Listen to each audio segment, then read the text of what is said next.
India में एक constituent assembly बनाने का आइडिया सबसे पहले 1934 में एक कम्युनिस्ट लीडर मानवेंद्रनाथ रॉय ने दिया था। इसके बाद 1935 में कांग्रेस ने कॉन्स्टिट्यूएंट असेंबली के लिए ऑफिशियली डिमांड की ताकि इंडिया का कॉन्स्टिट्यूशन बनाया जा सके। फिर 1938 में जवाहरलाल नेहरू ने कांग्रेस को रिप्रेजेंट करते हुए डिक्लेयर किया कि इंडिया में लोगों के वोट से एक कॉन्स्टिट्यूएंट असेंबली बनाई जानी चाहिए। फिर वो कॉन्स्टिट्यूएंट असेंबली इंडिया का कॉन्स्टिट्यूशन बनाएगी और ये कॉन्स्टिट्यूशन बनाने में कोई भी आउटसाइड इंटरफेरेंस नहीं होना चाहिए। फिर ब्रिटिश गवर्नमेंट ने इस कॉन्स्टिट्यूएंट असेंबली की डिमांड को 1940 के अगस्त ऑफर में एक्सेप्ट कर लिया और 1942 में ब्रिटिश पार्लियामेंट के एक cabinet member sir Stafford Cripps British government का एक ड्राफ्ट प्रपोजल लेकर इंडिया आ गए। इस ड्राफ्ट प्रपोजल में लिखा था कि वर्ल्ड वॉर 2 के बाद इंडिया में एक इंडिपेंडेंट कॉन्स्टिट्यूशन बनाया जाएगा, लेकिन इस ड्राफ्ट प्रपोजल को मुस्लिम लीग ने रिजेक्ट कर दिया क्योंकि मुस्लिम लीग चाहती थी कि इंडिया को दो अलग अलग कंट्रीज में डिवाइड किया जाए और कॉन्स्टिट्यूएंट असेंबलीज भी अलग अलग होनी चाहिए। इसके बाद 24 मार्च 1946 को ब्रिटिश गवर्नमेंट ने एक 3 कैबिनेट मेंबर्स का मिशन इंडिया भेजा जिसमें Lord Pethick Lawrence, sir Stafford Cripps और एवी अलेक्जेंडर थे। इस कैबिनेट मिशन ने 16 मई 1946 को अपना प्लान पब्लिश किया। इस प्लान में लिखा था कि इंडिया में एक 3 टायर गवर्नमेंट बनाई जाएगी जिसमें एक सेंट्रल गवर्नमेंट होगी, दूसरा हर एक प्रोविंस की अपनी एक गवर्नमेंट भी होगी और तीसरा प्रोविंशियल ग्रुपिंग गवर्नमेंट भी होगी। इस प्रोविंशियल ग्रुपिंग में 3 ग्रुप बनाए गए, यानी ग्रुप ए में हिंदू मेजॉरिटी वाले प्रोविंसेस, ग्रुप बी में मुस्लिम मेजॉरिटी वाले प्रोविंसेस और ग्रुप सी एक मिक्सड ग्रुप बनाया गया जिसमें हिंदू मेजॉरिटी वाला बंगाल और मुस्लिम मेजॉरिटी वाला आसाम रखा गया था। इसके अलावा इस कैबिनेट मिशन प्लान में ये भी लिखा था कि सेंट्रल गवर्नमेंट सारे प्रोविंसेस के फॉरेन अफेयर्स, डिफेंस, करेंसी और कम्युनिकेशन को कंट्रोल करेगी और बाकी पावर्स प्रोविंशियल गवर्नमेंट्स के पास रहेंगे। इस प्लान में इंडिया का कॉन्स्टिट्यूशन ड्राफ्ट करने के लिए कॉन्स्टिट्यूएंट असेंबली बनाने का भी जिक्र था और मुस्लिम लीग जो पाकिस्तान को एक अलग कंट्री बनाने की डिमांड कर रही थी, ये डिमांड इस मिशन में रिजेक्ट कर दी गई थी। फिर नवंबर 1946 में इस कैबिनेट मिशन प्लान को फॉलो करते हुए कॉन्स्टिट्यूएंट असेंबली बनाई गई। इस कॉन्स्टिट्यूएंट असेंबली में 11 ब्रिटिश इंडिया प्रोविंसेस के लिए 292 सीट्स, प्रिंसली स्टेट्स के लिए 93 सीट्स और 4 चीफ कमिश्नर प्रोविंसेस के लिए 4 सीटें मुकर्रर थी। यानी इस कॉन्स्टिट्यूएंट असेंबली में टोटल 389 सीटें थी। बाकी इस मैप में डिफरेंट प्रोविंसेस देख लो। इसके बाद जुलाई 1946 में कॉन्स्टिट्यूएंट असेंबली के इलेक्शंस कराए गए।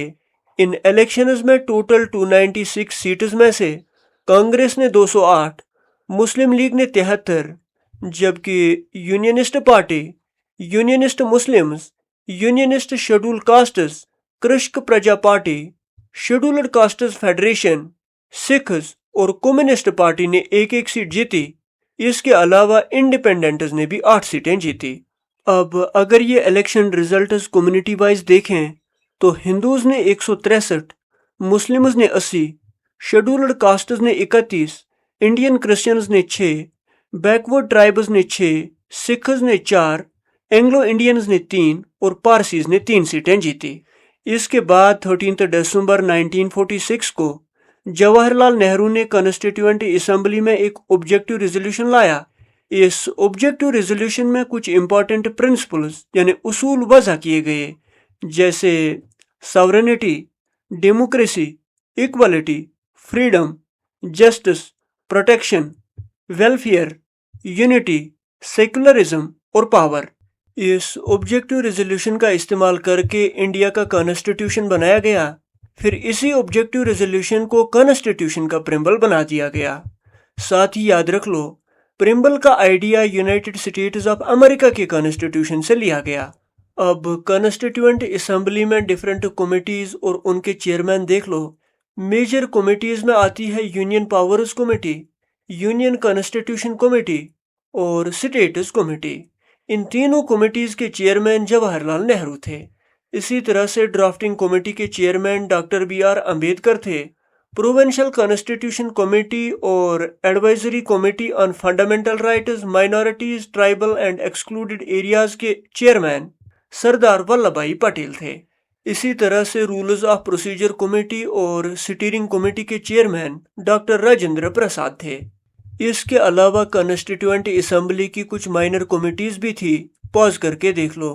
इन माइनर कमेटीज के जो इम्पोर्टेंट चेयरमैन थे उनमें गणेश वासुदेव मावलंकर, कन्हैयालाल मानिकलाल मुंशी, बोगाराजू पताबे सिद्धारमैया और अल्लादी कृष्ण स्वामी अय्यर थे।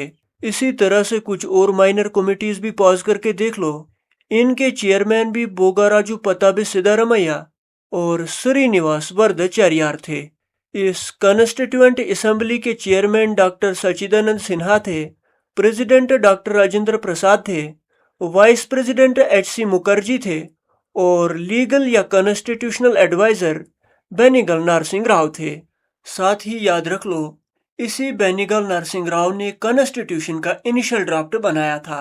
फिर 29 अगस्त 1947 को ड्राफ्टिंग कमेटी बनाई गई। ये कमेटी कॉन्स्टिट्यूएंट असेंबली की सबसे इम्पोर्टेंट कमेटी थी, क्योंकि इसी कमेटी को कॉन्स्टिट्यूशन यानी आइन बनाने का काम दिया गया था।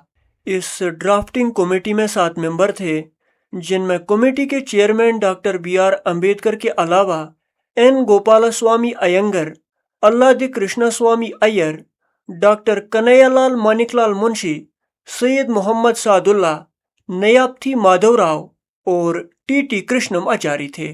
कॉन्स्टिट्यूशन का ड्राफ्ट तैयार होने के बाद सभी मेंबर्स के सिग्नेचर लिए गए और कॉन्स्टिट्यूशन को अडॉप्ट किया गया। कॉन्स्टिट्यूशन को अडॉप्ट करने का डेट 26 नवंबर 1949 प्रिम्बल में दर्ज है। साथ ही याद रख लो, इस कॉन्स्टिट्यूशन में उस वक्त 395 आर्टिकल्स और 8 शेड्यूल्स थे। शेड्यूल का मतलब वो इंफॉर्मेशन का लिस्ट जो आर्टिकल्स को सप्लीमेंट करके क्लियरली बताता है कि कॉन्स्टिट्यूशन को कैसे लागू करना है और पावर को डिवाइड कैसे करना है। इसके अलावा कुछ और चीज़ें भी याद रख लो, जैसे इस ड्राफ्टिंग कमेटी के चेयरमैन डॉक्टर B.R. अम्बेडकर को लॉ मिनिस्टर बनाया गया। फिर इसी ने कॉन्स्टिट्यूएंट असेंबली में कॉन्स्टिट्यूशन का ड्राफ्ट पेश किया और इस कॉन्स्टिट्यूशन पर एनालिसिस करने में अहम रोल निभाया। इसके अलावा doctor B.R. Ambedkar constituent assembly में सही एक्सप्लेनेशंस पेश करने में महारत रखते थे और इनको फादर ऑफ इंडियन कॉन्स्टिट्यूशन भी माना जाता है। 26 जनवरी 1950 के दिन कॉन्स्टिट्यूशन को लागू किया गया और इसी दिन हर साल रिपब्लिक डे यानी गणतंत्र दिवस मनाया जाता है।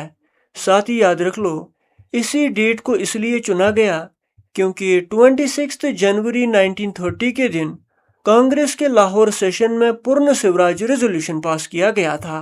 पूर्ण स्वराज का मतलब कंप्लीट इंडिपेंडेंस या सेल्फ रूल।